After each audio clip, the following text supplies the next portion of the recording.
Salut Emmanuel, guide VTT, bienvenue dans la vallée du Trien. Dans cette vidéo, je vais vous donner quelques conseils pour utiliser au mieux nos vélos électriques. Avec votre vélo, vous allez recevoir un cadenas à code. Si vous ne possédez pas de sac pour le mettre à l'intérieur, vous pouvez simplement le mettre autour de la potence en renfermant simplement votre cadenas. Dans cette petite sacoche sous votre selle, vous allez trouver 3 éléments.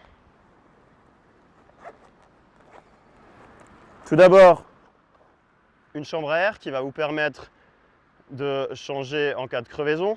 Pour vous aider, vous allez avoir à disposition 2 démonte pneus.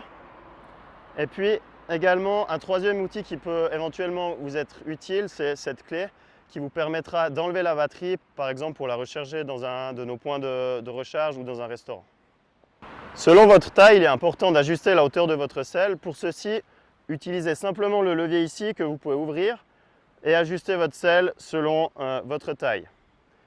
Le conseil qu'on peut vous donner, c'est d'avoir la jambe relativement tendue lorsque vous posez votre talon sur la pédale, de fait à avoir un meilleur rendement durant vos sorties.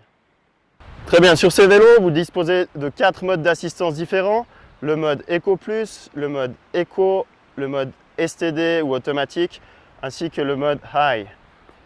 Vous pouvez ajuster selon votre itinéraire les choix d'assistance. On vous conseille d'utiliser très rarement le mode High puisqu'il consomme beaucoup d'énergie. Le mode STD automatique est le mode le plus agréable à rouler que vous pouvez laisser la plupart du temps. Mais si vous faites une grande sortie ou un grand tour, vous allez privilégier plutôt les modes Eco. Si la pente est trop raide ou si vous avez un problème mécanique avec votre vélo, vous pouvez toujours bénéficier du mode assistance à la marche. Pour ceci, il suffit d'appuyer sur le bouton à gauche sur votre console.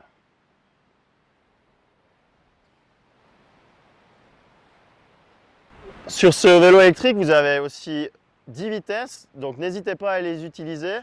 Les modes d'assistance sont là pour vous aider, mais n'oubliez pas de changer également vos vitesses pour gravir plus facilement les montées sur votre parcours. J'espère que ces quelques points vous aideront à profiter au mieux de votre journée dans la vallée du Trien. Dans tous les cas, je me réjouis de vous retrouver sur les beaux sentiers de la vallée. À très bientôt et bonne route!